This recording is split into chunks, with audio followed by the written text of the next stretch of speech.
Okay, so today is Shiv Asar B'Tammuz, the 17th of Tammuz. This is in the height of the summer here, and it's a mitzvah from Shiv Asar B'Tammuz, the 17th day of the month of Tammuz, until next month, the 9th day of Av, the 9th day of Leo, is 21 days. So we have a fast today. I'm actually fasting now. The fast is over at 8:30, and we have something called the 3 weeks. People don't listen to live music, people don't get married. And then in 13 days from now, 14 days from now is Rosh Chodesh Av, the beginning of the month of Av of Leo, and there begins the 9 days. The 9 days is even more of a severe mourning period, Mourning, and there people don't cut their hairs. To cut their hair, people certainly don't listen to live music, people don't party, people don't shower, people don't buy new clothes, people don't bathe, wash their laundry, and things like that. And on the 9th day of Av is the culmination of the 3 weeks, and there is a 24-hour, 25-hour fast. So that's the 9th day of Av. So we're kicking off the 3 weeks, this 21 days, with our class. Now, Maimonides speaks a lot about Jerusalem and the Jerusalem temple, and he also speaks about the construction of the temple. Now, people study Maimonides like they study Code of Jewish Law, but the Lubavitcher Rebbe pushed that people should study the laws of the temple during the 3 weeks. And if you're studying the temple during the 3 weeks, and also during the 9 days, it's as if you're building the temple. Why is that important here? Because there's a mitzvah in the Torah that all of us should be building the temple. It's actually a biblical commandment that the Torah, that God says to the Jewish people, I want you to build for me a dwelling place, a house of worship. But after the exile and after the destruction of the temple, how are we supposed to fulfill that mitzvah? So we're losing out. So we have a mitzvah for ladies to light Shabbat candles. We have a mitzvah to have the mezuzah on the front door. We have a mitzvah for guys to put on the tefillin, to keep the Shabbat, to keep kosher. But it comes to this mitzvah of building the temple, and what we have there is this Dome of the Rock, this mosque. So how are we supposed to fulfill this biblical commandment of building the temple? So the Rebbe says that if we study the building of the temple during this 3 weeks, at least annually, we are fulfilling the mitzvah of building the temple. So that's what we're doing today. Now, there's a few places before we jump into the script, into the paperwork today, there's a few places where it discusses the building of the temple. Most notably, in the prophet of Ezekiel. This is after the first destruction. We have a prophet called Ezekiel, and he prophesies of how the temple is supposed to look. And most of that prophecy of how the temple is supposed to look is referring to the upcoming third and final temple when Mashiach comes. But there's a lot of similarities between the temple of Mashiach and the temple that was built during the second temple era. The temple that was destroyed, the second temple that was destroyed in 70 AD. So many of the Jews who were exiled by the Babylonians and went to Persia, Babylon, and they came back around 380 BCE, give or take. So they, not only from the prophecy of Ezekiel, but they had the Bubbies and the Zaydis that once upon a time lived in Israel during the first temple era. So it was passed down from, to their family tree, including the rabbis and the prophets and Ezra and Nehemiah, most notably Ezra, who was the Jewish leader of the Jewish people when the Jews came back to rebuild the second temple. So this fella, Ezra and Nehemiah, including Mordechai from the story of Purim, these were the great Jewish leaders that guided the Jewish people the craftsmen, the handsmiths, the builders, the masonaries of how to go about the building the second temple. Now, at the end of the second temple, we're talking about 400 plus years later, we have something called the Talmud. The Talmud has a tractate of the 63 volumes called Midot. Midot means measurements. And this tractate, this volume of the Talmud called Midot, discusses at length and in detail how the temple looks and its measurements and the utensils in the temple. The Talmud is written in Aramaic. It's a little bit difficult for us layman people. So Maimonides, 1,000 years later, which is roughly 1,000 years ago, has a volume called Sefer Avodah, which is service of the temple. And he has quite a few chapters which discuss the building of the temple. So we're going to be studying a little bit from Maimonides and also a little bit from the Talmud itself. The diagram that I gave you that you have in your PDF and your syllabus is actually based off the Talmud and a little bit Maimonides. So it's very thorough, it's very good. And now I'm going to share screen and let's jump into things here.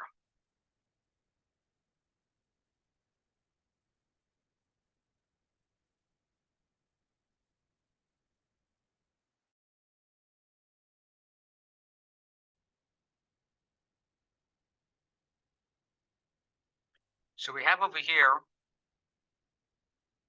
I'm just going to jump to page 2. The first page looks nice with color. Page 2, I'm just going to zoom in a little bit.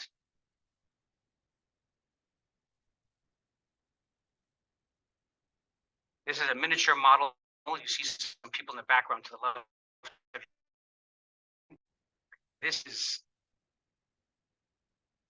the temple. This is the people are hanging around over here. This is the courtyard. Jews and non-Jews were able to hang out in this place where my mouse is. They can walk all the way around where my mouse is.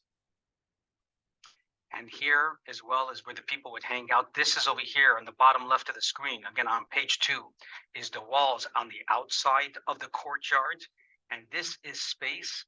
Then they would go up the stairs and they would go inside the actual temple. Here is what we call the Ezras Nashim, the women's courtyard. In Europe, they had balconies. The balconies in a temple came from this sort of structure. And here you have 4 chambers, 1 to the bottom left, 2, 3, 4. We're going to discuss those chambers soon. Here you have quite a few steps. I believe there are 15 steps that go in to the actual holy, not the Holy of Holies. This is what we call the Nicanor gate. I have more diagrams, more images I'm going to show you, but since I already have this picture opened, they would go inside this massive, massive archway, this massive doorway. Just so you understand, look at the right of where my mouse is. You have 3 gates, 1, 2, 3. Each of these gates is roughly 20 cubits high. That's 60 feet. That's almost 60 floors high. The 60-floor building, that's how high this baby is. And the width of each gate is 10 cubits. That's 30 feet. That's very long. There's another gate. Again, we're going to discuss all of this. I just want to give you some context here, okay? Let's go to now another picture. Give you another. This is the 3rd page.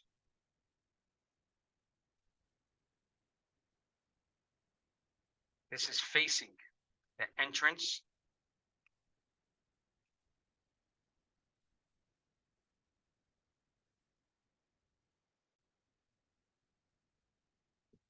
Those were the 15 steps I was talking about before going into the Nicanor gate. Again, we'll have some better pictures soon, but that's the idea. Again, this whole area is what we call Temple Mount. This is not the temple where my mouse is on the right side. This is the temple. This is the entrance to come into the temple. These are those 4 chambers I was talking about before. On the top is the women's balcony. Again, these are people hanging out. Can you imagine how large this place is? Massive, right? This is the east side. This is on the other side of this massive building, which is where the Holy of Holies were. That's the west side. So the western wall is where my mouse is on the other side of this wall. Okay, and the other side of that wall is the western wall. So we're on the outside facing, I'm just giving you the north and the west. Again, this is where Jews and non-Jews were able to hang out. And as a result, on Sukkot, the holiday of Sukkot, where it says non-Jews would bring 70 bulls as sacrifices, as allegiance, as having the Jewish people and with God, since the non-Jews were not able to come inside the temple, they would sacrifice them over there. Okay.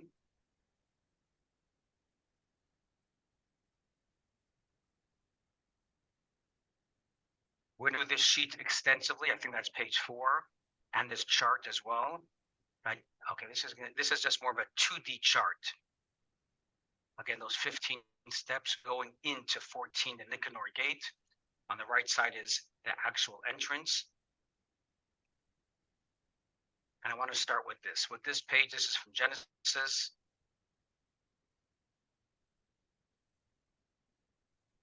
Okay, so you have this as like roughly page 7. I'm just going to stop sharing my screen for a minute, and it's back to me here.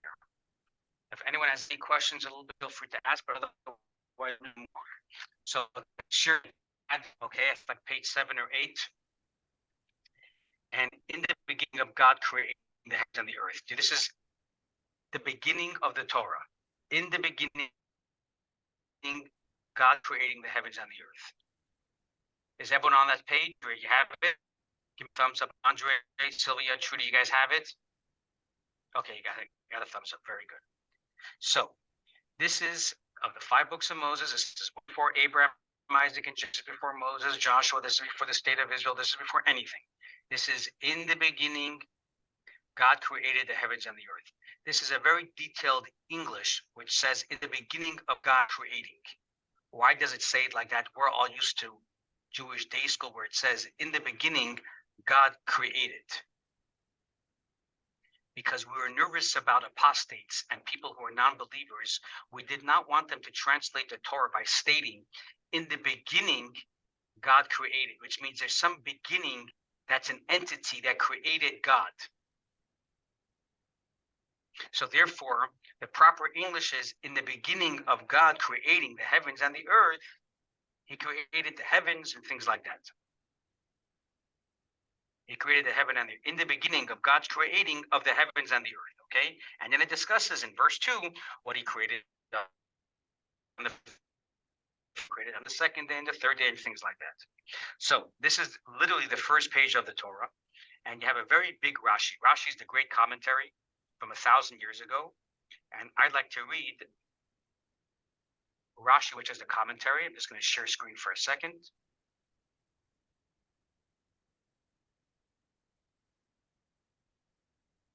Okay, so that is share screen, and I'm going to be reading from over here from Rashi. This is Rashi in the beginning, okay? In the beginning of, that is the italics, that is what Rashi is going to be quoting. Now, Rabbi Yitzchak said, Rabbi Yitzchak is a rabbi from the Talmud. Rashi is quoting from the Talmud. God need not have begun the Torah, but from the month shall be for you. That's in Exodus. You see the footnote 1. That's in Exodus. That's the second book of the Torah, chapter 12, verse 2. So Rashi is quoting Rabbi Yitzchak by stating, God need not have begun the Torah from this whole beginning of God. In the beginning, God created the heavens and the earth. Rather, he should have began the Torah with, but from the month shall be for you, which month is the beginning of the 12 months. Why? Because it is the first commandment which Israel was commanded. Israel was commanded to follow the months of the lunar cycle. So when the month is just a sliver, that's the first day of the month. And then when the month is a full moon, when the moon is when the month is when there's a full moon, that's the 15th day of the month.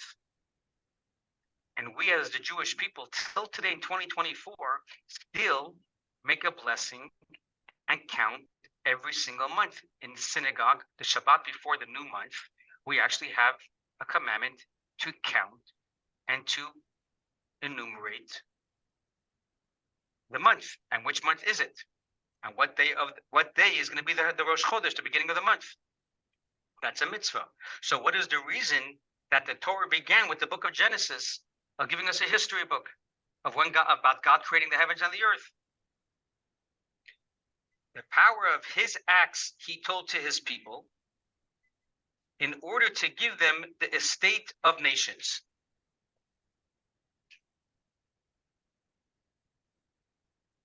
So that if the nations of the world will say to Israel, whether it's in 1948 or whether it's in 2024 or October 7th in 2023, if the nations of the world will say to Israel, you are bandits, you are ganavim, you are stealers, you are thieves, for you conquered the lands of the 7 nations who inhabited the land of Canaan. Israel shall say to those people, to the naysayers, the whole earth belongs to the Holy One, blessed be he. He created it. In the beginning of God's creating, he created it, and he gave it to the one found proper in his eyes. He gets to decide. By his wish, he, capital H, he gave it to them, to the 7 nations of the Canaan nations, and by his wish, he took it from them and gave it to us, to the Jewish people. No one should think that non-Jewish people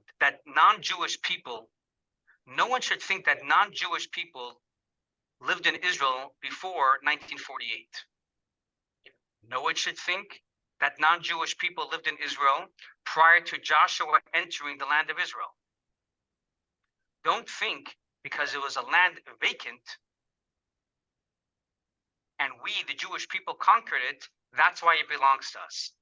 That's not why Israel belongs to the Jewish people.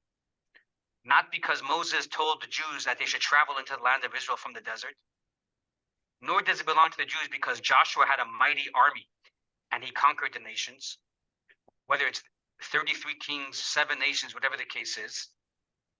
Rather, Israel belongs to the Jewish people from this first Rashi. Because God created the world. He indeed gave it to the 7 nations of the Canaan nations and to many other nations. By the time, by the way, Joshua came into the land of Israel, there were 33 nations. And he chose to take it from them and give it to us, to the Jewish people.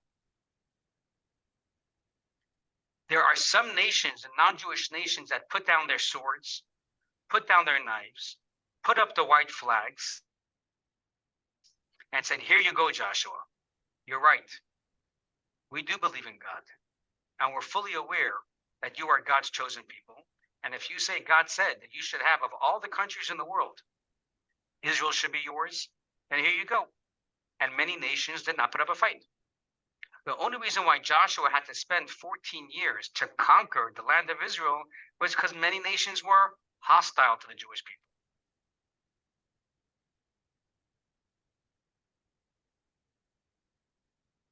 This verse from Chumash, from the Torah, the very first verse, with Rashi. This book, Rashi, was written 1,000 years ago. He's quoting Reb Yitzchak from the Talmud, which is 2,000 years ago.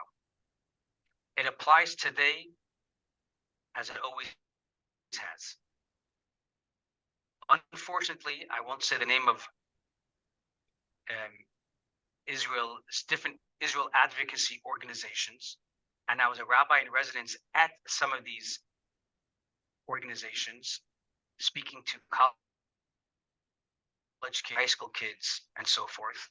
And in these videos and in these promos, they kept on speaking about the United Nations, 1947, 1948. It may make you feel fuzzy of the partition of the United Nations that gave the Jewish people the land of Israel. And if that's your belief, then the Palestinians have their full right to state that their bubbies and their zaydis lived in Israel before 1948. They're within their right to say that.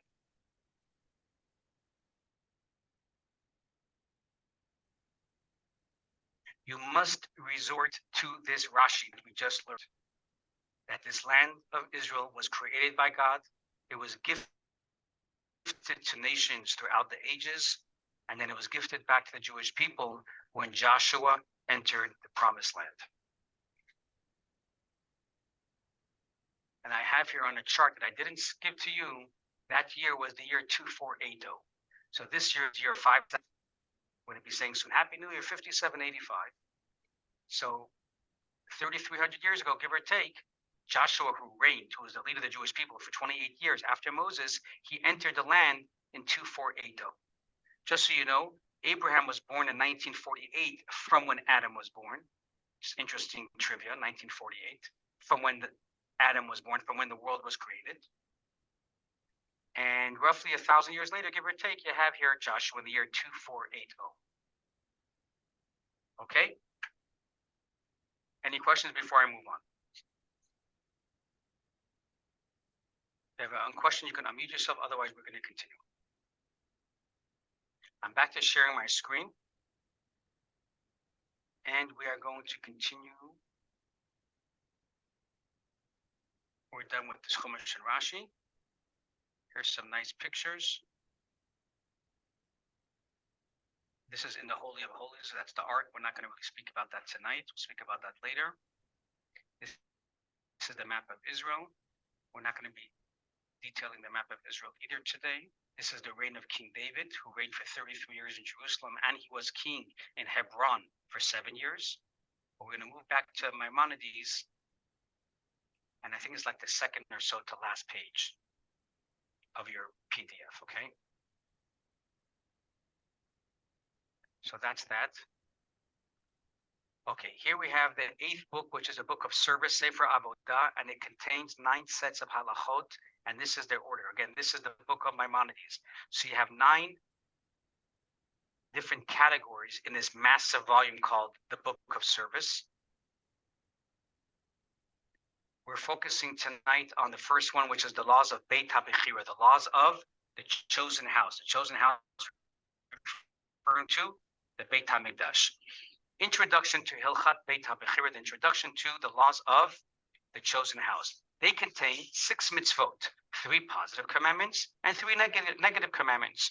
What are the 6 commandments in total? Number 1, to erect a sanctuary. As we spoke about, today in 2024, we cannot do that mitzvah because we live in California. So what do we do instead? We study about the sanctuary. That's what we're doing today. So in an interesting way, we are fulfilling a biblical commandment. Next, not to build the altar of hewn stones. Okay, the altar, which we're not going to discuss too much tonight, but it's the Mizbeach, the altar where we sacrifice different animals, not to build it out of these particular stones. Number 3, not to go up by steps on the altar. That's why you saw a ramp before. To revere the sanctuary, to make it holy. There's a lot of different halachot, requirements, and guidelines. How to make it holy. Are we allowed to play soccer, football, basketball, make a swimming pool? So there's different laws about that. To keep a guard about the sanctuary, we had shmirah, we had like a magen am, we had security. Maimonides says that's a mitzvah to establish security guards.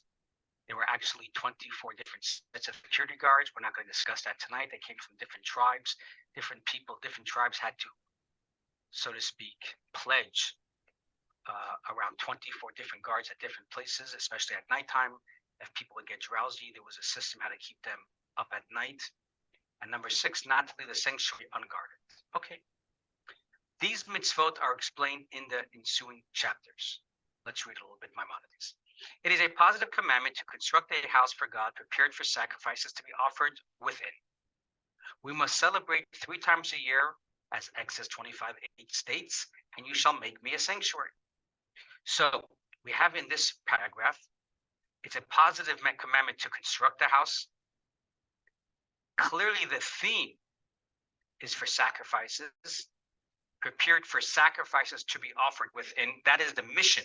That is the reason of why we created the Beit HaMikdash. It is not just to have a beautiful building looking like the Colosseum. In the Colosseum in Rome, which I visited a few years ago, there they had human sacrifices and games. But this Beit HaMikdash, this house, was a house of worship.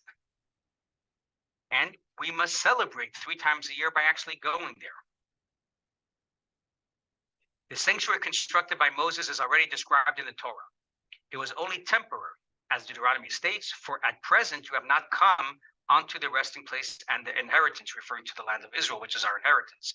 So therefore we had something called a tabernacle, which was temporary, which we built and collapsed as the Jewish people were on the move for 40 years.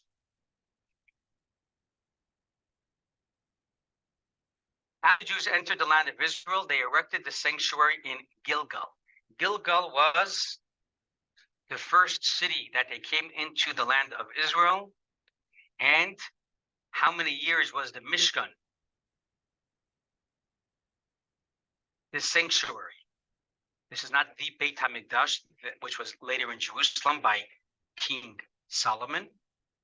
But this Mishkan, this temporary sanctuary, was in Gilgal for 14 years, in which they conquered and divided the land. So those were the 14 years that Joshua spent with, the leaders of the tribe to conquer the land of Israel. It took quite a bit of time.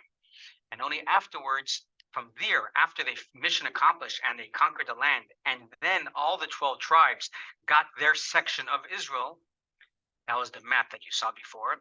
From there, they came to Shiloh. And that became the Brooklyn of America. That became the Jerusalem of Israel. But Jerusalem was not Jerusalem then. The Jerusalem of Israel at the very beginning of the Israel history, the Jewish history, when Joshua came to the land of Israel, after the 14 years that it took to conquer the land, the main hub was in Shiloh. Shiloh is a city that actually still exists today in Israel. They actually have amazing wine called Shiloh wine. And this was built a house of stone and spread the curtains of the sanctuary over it. So it sort of looked like the tabernacle that Moses had in the desert, but this was a little bit more permanent because it had a stone infrastructure. It had a stone foundation, whereas the sanctuary in the desert was just more canvas and curtains and carpets and things like that. And I built a house of stone and spread the curtains over the curtains of the sanctuary over it. Yeah, it did not have a roof. The sanctuary of Shiloh stood for 369 years. When Eli died, it was destroyed. When Eli died, Eli was the high priest at the end of the era in Shiloh. And when he died, it was destroyed. What was also destroyed, by the way, which was captured, was, wait for it, was the ark. Interesting piece of history.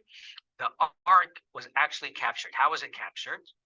If it was in Israel, because the Philistines, we have a little bit later the Palestinians, but the Philistines, which is in the book of Samuel, they were the enemy at that time of the Jewish people, and they were their warrior was Goliath, and they were very strong. And the Jewish people had a custom that when they would go out to war, they would take the ark out of the tabernacle and go and fight. Even today, it was amazing that I saw post-October 7th. I didn't know the IDF still has this, but there's actually a sanctuary where they have hundreds of Torahs, hundreds. I saw pictures of it. And when IDF soldiers would go out into Gaza, they actually would take some of these Torah scrolls to mimic what the Jewish people did roughly 3,000 years ago, which was to take the ark into enemy territory as the Jews were trying to fight off the enemies. Unfortunately, in one of those battles, the ark was captured by Goliath. How did King Saul become the hero of the Jewish people? Because King Saul, when he was younger, before he became King Saul, he was the Jew that snuck into enemy line and was able to capture the ark back from Goliath and the Philistines and brought it back into Israel. That's when Saul became a somebody. Eli, who was the high priest, was training a young child by the name of Samuel. Samuel later became a prophet, not a priest. He became a prophet. And after Eli died, a few years later, Samuel became the Jewish leader of the Jewish people at this era, which was a very difficult time for them. There's no Eli, there's no high priest, there was no tabernacle. Shiloh is no longer the central hub of Israel. It basically was destroyed by the Philistines. The ark was captured. It came back a little bit in disarray.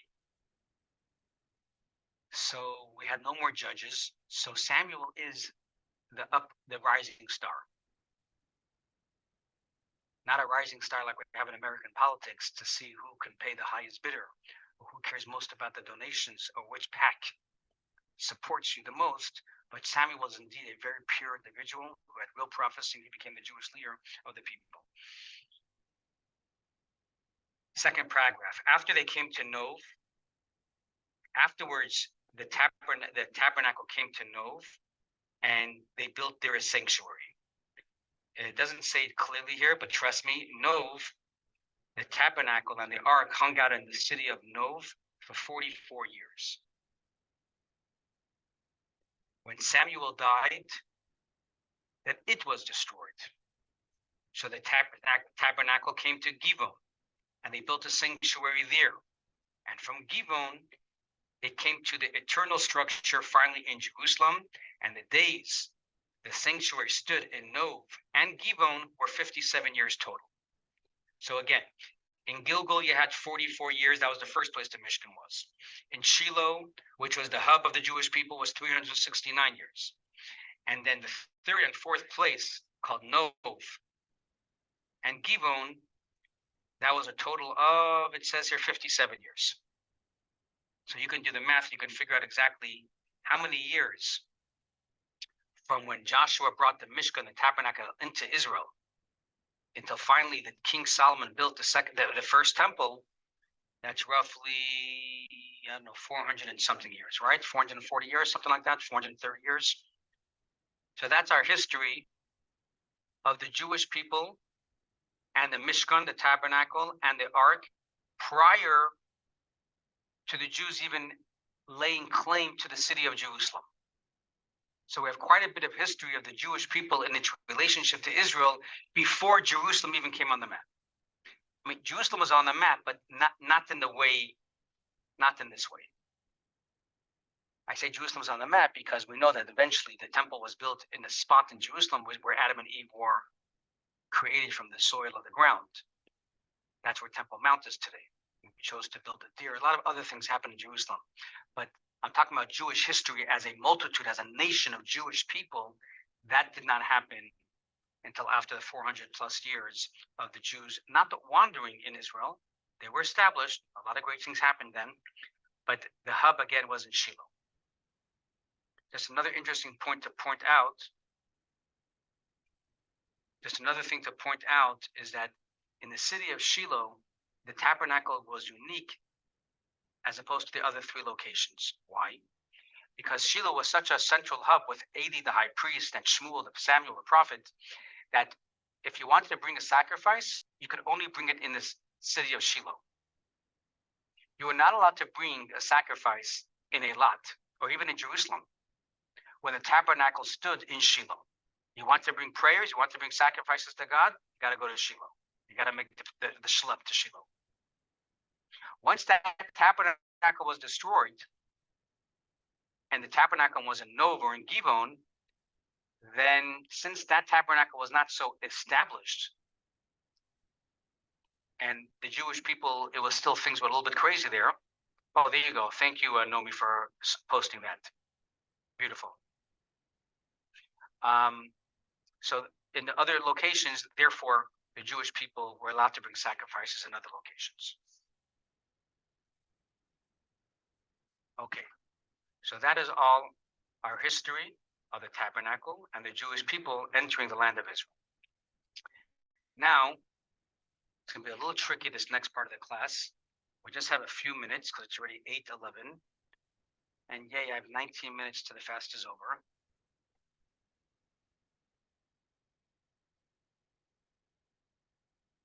But I'm going to share the screen because I want to go back to the diagram. Hope you're still with me, Trudy. Okay, here's the diagram. Okay. So these two pages, this bottom one, which I'll zoom in a minute, is we'll call the diagram. And this is what we're going to call it, the detailed sheet. details or the cheat sheet.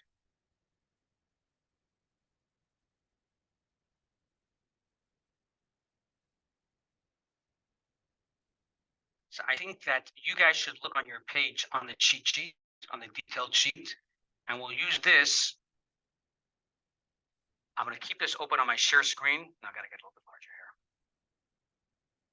Okay. It's a little tricky here. Okay.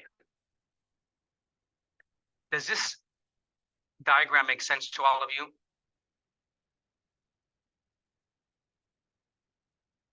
Hold on.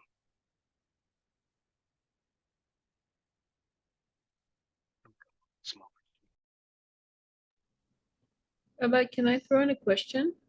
Sure. So on this diagram, are we seeing what corresponds to the western wall, or is that even further outside of the compound than Yeah, what we it's not see? even on there. It's Okay. not even on there. So if you remember what I said before with that picture, that beautiful picture. So, okay, first of all, I'm sharing my screen. So here you have north, where my mouse is. You see my mouse, right? North, south, Yes. east, and west. Okay, so this is the west side. So anytime we're going to say west, you're going to go automatically to the left side of your sheet, of your screen. East is going to be to the right, and south is south, north is north. So this is the west side. The west side is the holy side. Yeah, I'm going to give you in a second, Andrew. This is the west side, and this is with number 66, the Holy of Holies. This is where the main action is. I wouldn't say the main action because it was only really used once a year on Yom Kippur. The main action is going to be number 30 with the Mizbeach, the altar. As you remember, the Maimonides that we just read before stated that the main purpose, the mission of this temple was not just to have a beautiful temple, but was for people to pray. In those days, we didn't have a prayer book, so the way we had relationships with God and prayed was through bringing animals and having sacrifices. It seems so crazy for us in 2024 to think that I can slaughter a lamb and somehow that's a sacrifice, but in those days, that's the way it was. It's actually one of the miracles that after the destruction of the second temple, God took away the inclination and the desire for Jews to even want to bring an animal. There are non-Jews that still bring animals over, in that era after the temple was destroyed. It was their way of sacrificing. Some nations sacrificed their own children. Actually, today in Gaza, people are still sacrificing their spouses and children and calling them martyrs. But we stopped this business of even sacrificing animals as a form of sacrifice. But anyways, back to, this is the west side. So Nomi, on the west side, this is the west side of the building temple. But on the left side, there was a wall outside the courtyard. This is the courtyard. This is where even non-Jews can hang out. So outside of that this is the west side, to the left side of the screen. On the bottom left is where the western wall is, where my mouse is. So the western wall is the west side, the outside of the west wall of the courtyard of the temple, not of the actual temple. That would be this wall over here. That would be this wall. This green section would be the west side of the actual temple. The whole temple was destroyed. The only thing we have is some walls of the actual courtyard, and that's the western wall. Have you ever heard of the southern excavations, which people pray to? This is the southern excavations, where my mouse is on the bottom. So that's, if you walk into the Western Wall Plaza, that's here. And this is the, okay, yes, Andrew, you had a question, go for it. Yes, so the diagrams that you're showing us, both this one and then the one on, I think, page 4, where there's some like actual real people because it's a diorama. Those are showing the separation of the sexes. So is that to say then that in these times, all Jews were Orthodox? There was no such good, that's a very good question. So there was no such thing of Orthodox, Reform, or conservative until only 500 years ago. That's a New Age concept of having a denomination. Moses was not an Orthodox Jew, and Abraham and Sarah were not an Orthodox couple. They were Jewish people. Either you were Jewish or you were not Jewish. After 1,500 years of exile of Jews living in Europe, in Germany, in England, in France, and so forth, we have what we call assimilation. of Jews wanting to be Jews, but not wanting to practice all the Jewish tradition. Hence, we have something called Reform Judaism. And then conservative Judaism is somewhere in between. So yes, during the times of the temple, there was no such thing of Orthodox or Reform. Everyone followed the tradition of the Torah. And as a result, there was a separation of the men and the women. So today, for example, when people come to the Chai Center High holiday services, and people get really bent out of shape, especially the ladies, to be segregated from their spouse, from their husbands, and they say, Rabbi, we didn't know this is going to be an Orthodox service. My response to them is, and will continue to be this year in 2024, that we are not an Orthodox service. We're just following the tradition of the temple of King Solomon's temple, where they had the men and the women separated. Okay? Sure. Do we know why? Do we know why they separated the men and the women in the times of the temple? Yes, so they can focus more. They were able to congregate outside when they weren't praying and they weren't meditating and they weren't doing a service. But during the prayer time, they wanted people to really be focused. So that's what happened there. Okay. Okay, so now I'm going to be working with this. And looking at your cheat sheet, okay? Your detailed sheet is number 1. It says Chel. Chel is the courtyard. This is the Chel, where my mouse is right now. You see number 2? So 1 is not even, this is 1, okay? Number 2 is 12 steps ascending to the Chel, to the woman's courtyard. So this is number 2. These are 12 steps going from the courtyard. And these are the steps leading up to go into the actual holy temple. And they call it into the woman's courtyard because they refer to this whole thing as the woman's courtyard. Number 3 is the actual courtyard, or the gateway to the courtyard. Number 4 is the woman's courtyard itself. Now it says here it was 135 cubits by 135 cubits. This white box over here where it says women's courtyard is 135 feet square. That's roughly 400 feet. So it's around a football field and a half. Can you imagine how large this place is here? That's a pretty large section. Let's just go back to take a look at the picture over here so you see another little picture. So this is the woman's courtyard. So this is the Chel, the courtyard. These are the 12 steps going up into the archway into the woman's courtyard. And all this is the woman's courtyard. They called this the woman's courtyard, but really the women were on the balcony, okay? So that's, we're looking at this from a different angle, but that's the 2D picture. This is not the woman's courtyard. I will explain to you soon. This is the section where the Israelites and the Levites were able to hang out during the sacrifices. Here's a nice picture. This is a football field and a half, roughly 400 feet from side to side, and from the beginning of the courtyard all the way to the Nicanor gate. That's a bronze, beautiful gate, also around 60, maybe 70 feet high. These are the 15 steps, okay? It's beautiful, isn't it?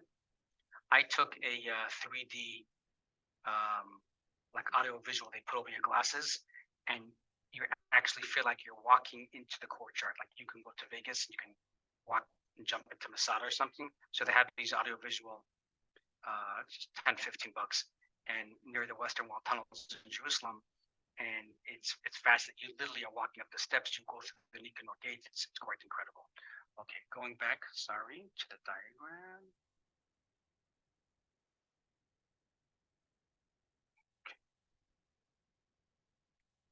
Number 5, seat of minor Sanhedrin at the women's courtyard. Where's number 5?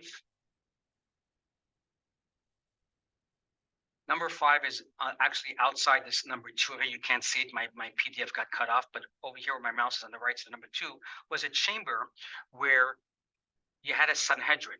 Sanhedrin is basically a court.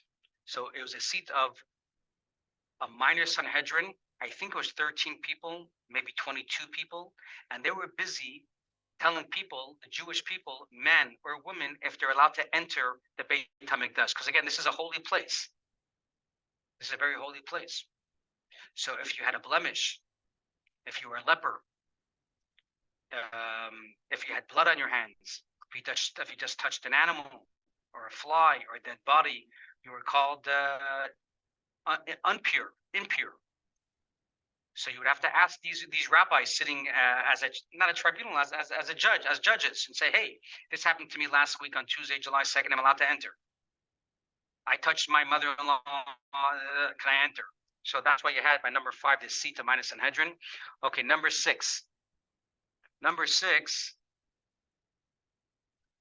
is on the bottom right over here, and these are the 4 chambers. This is you see in the 2D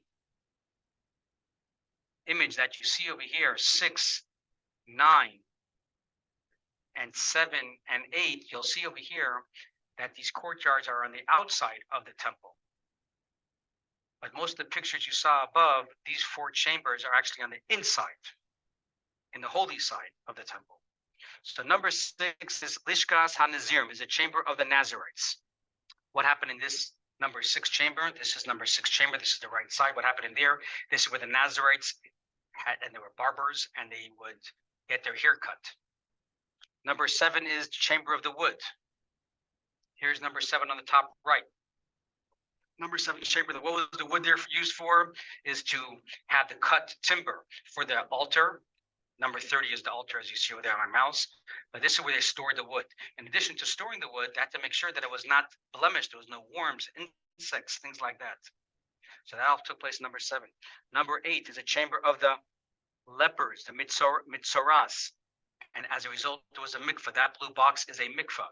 So when they finished their 7th day of being a leper, they would go into that mikvah, and thus they called it the chamber of the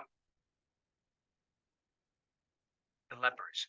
The reason why there are commentaries that say the 4 chambers that we're discussing now are on the outside of the temple is because if it's inside the temple, how did the leper get inside the temple when the temple is holy? And we know the leper, if you have leprosy, you are impure. How do you come inside the temple?